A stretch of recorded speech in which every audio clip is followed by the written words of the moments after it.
I like trains. Now that we get that out of the way, I wanted to do a video talking about a recent thing that happened to me, which was I was diagnosed with autism.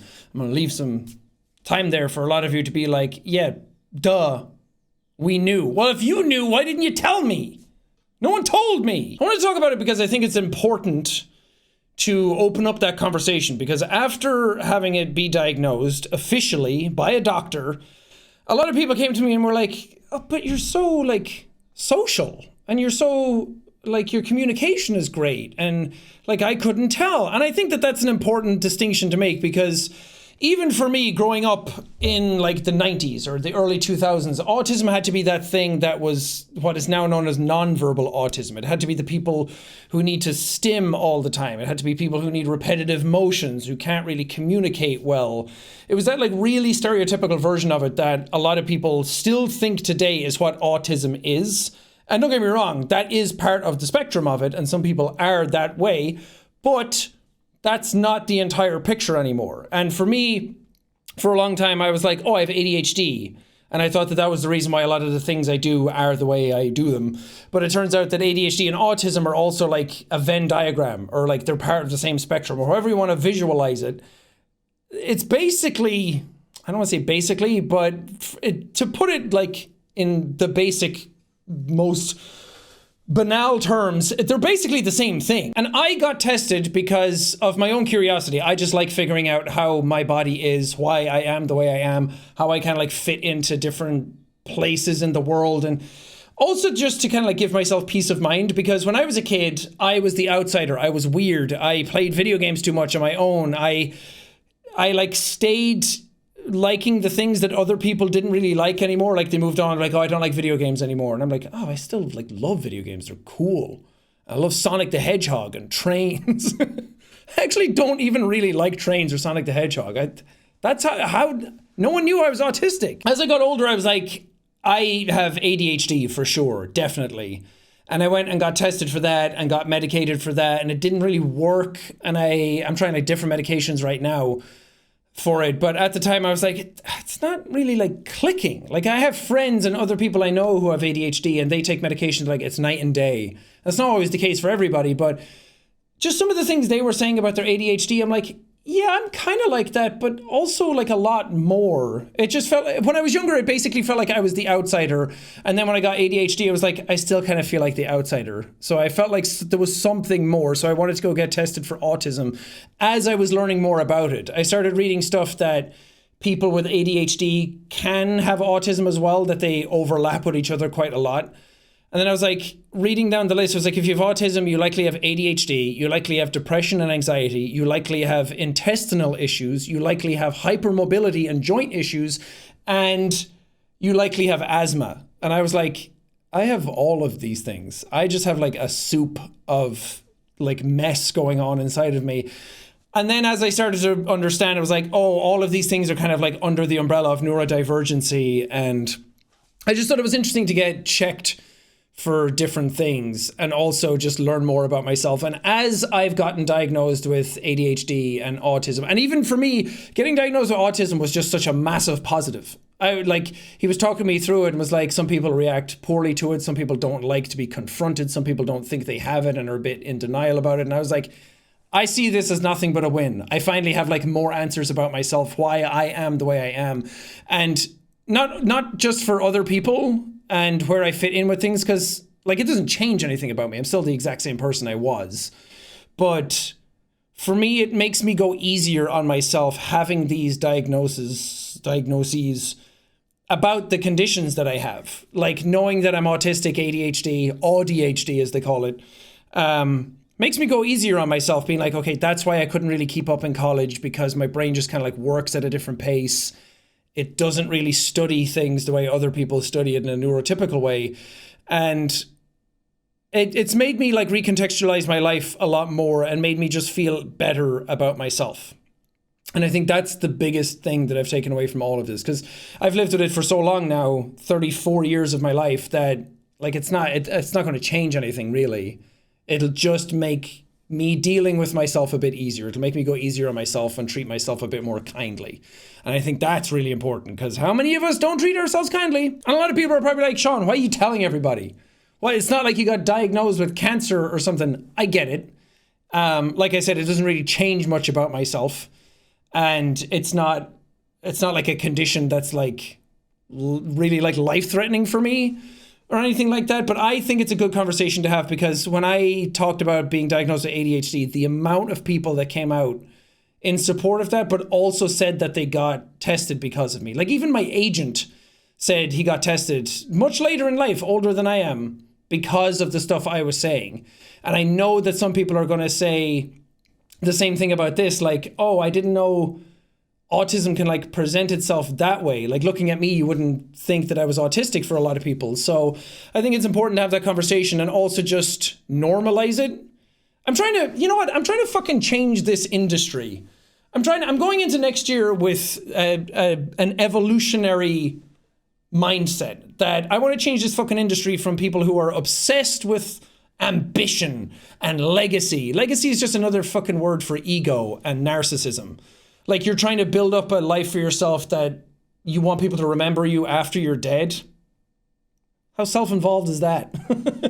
Do good things and hope people do good things back and just spread positivity and joy, you know?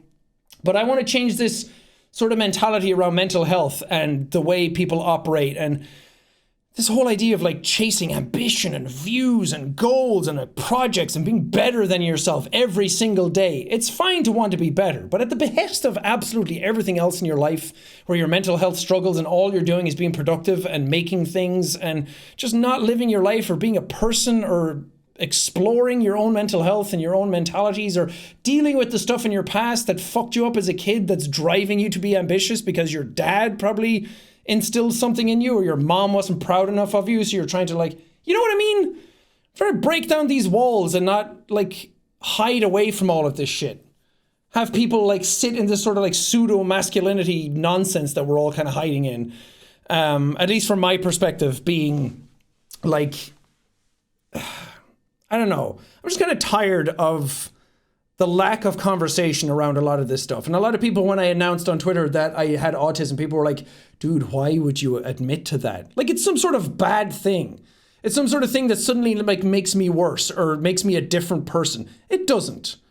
I would guarantee you that 99% of the people who do YouTube or do content creation or any sort of creative artistic thing all have ADHD. There's a reason that a lot of us are attracted to a job where we make our own hours and we get to communicate with people through a camera rather than having to be in front of them 24/7. You know, there's a definite pattern to this non-conformity aspect of like not wanting to do a regular 9-to-5 job, so you sit in front of a camera playing video games, or, you know, and I bet you like half of those people probably have autism. And they just don't realize that that's what autism is, like the way it presents itself. And it's the sort of terminologies and the paperwork and everything about it. The conversation around autism and what it is completely changing. And 10 years ago, I wouldn't have even said, I mean, even 5 years ago, I wouldn't have said that I had autism. And now here I am where I'm like, yeah, the signs were all there all along. And the way it presents itself in me is not so much, apparently my communication is good, but people don't realize, like, when I'm conversing with people, I'm going through like a million different things in my brain. I'm overanalyzing the way I am. I'm overanalyzing everything that I say. I'm pushing everything through a filter in my brain. I'm reading everyone's body language all the time to like see where things fit in. So I always say that I'm a really good judge of character because I'm like hyper analyzing people all the time. And not in any sort of judgmental way where I like throw it back at them. But for me, it's like a thing that I can use to kind of like help me get through conversations and social structures a bit easier. And I'm able to weave in and out through that. And I use comedy as my tool to do that. I can like sit down in a group of people, use comedy, and within 5 minutes, I can get a beat on everybody and I can figure them out. And that's my superpower, guys. I have autism. I have superpowers.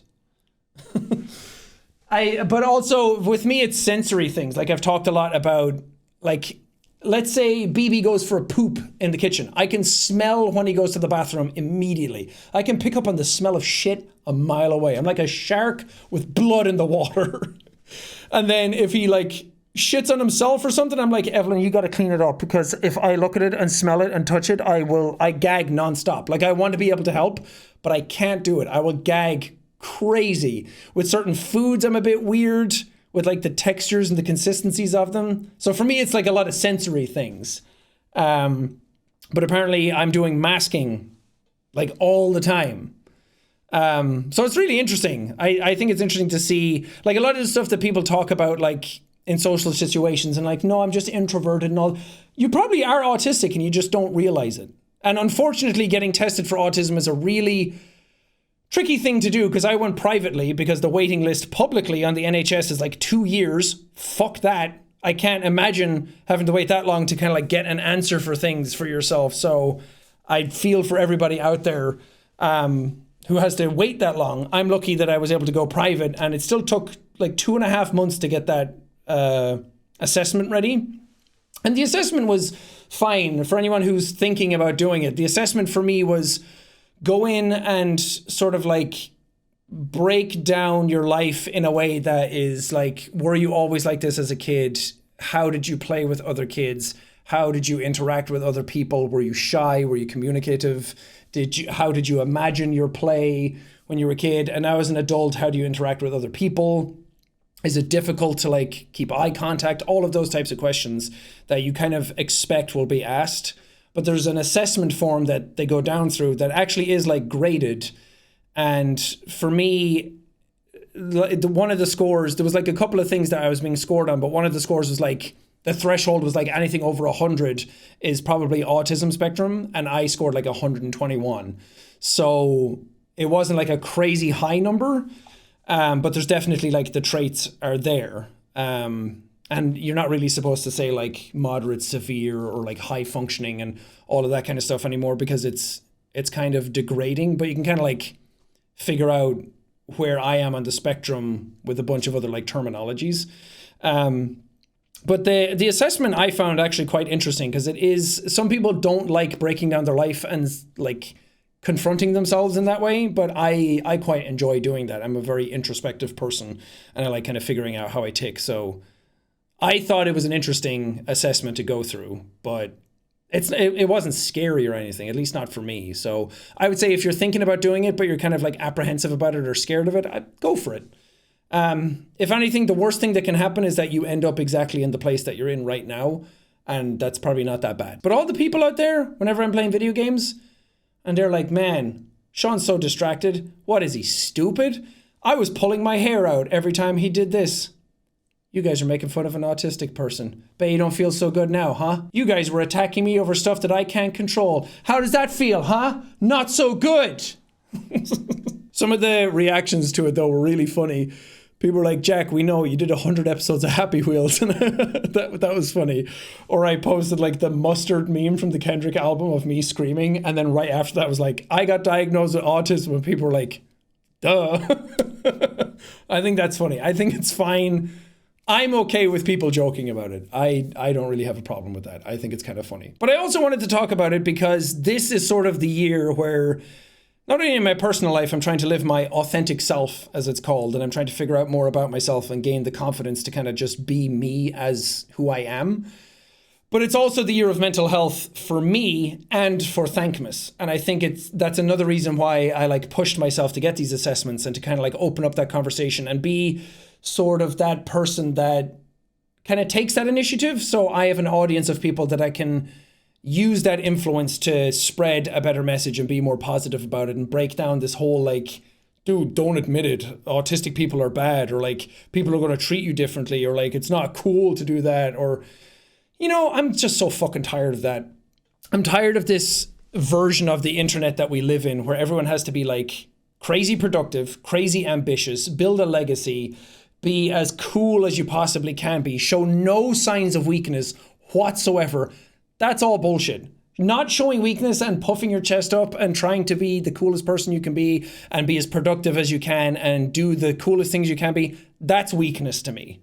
Because that means you're just working to hide from what you're actually scared of, which is being alone with yourself and loving yourself. Obviously, I'm throwing out a bunch of accusations, and it's not true for everybody. And it's all unique and it's all different. But you know what I mean? You know what I'm getting at. You know where the vibe I'm sitting in is. And I want to tackle that head on next year. And I want to evolve. I want to be an evolved version of myself that is this kind of contradicts itself, saying like going against the whole like be better every day. But you know what I mean?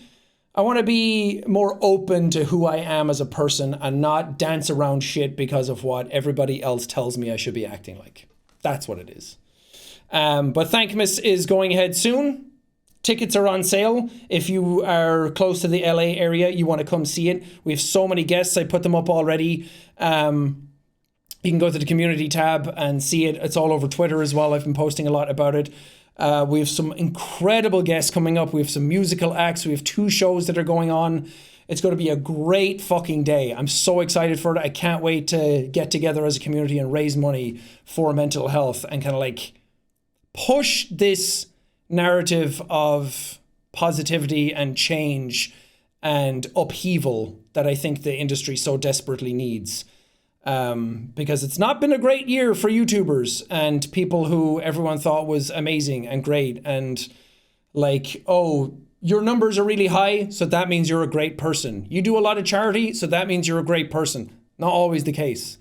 And I've always tried to be a bit more transparent and honest and break down that wall and that barrier and not build myself up into something that I'm not.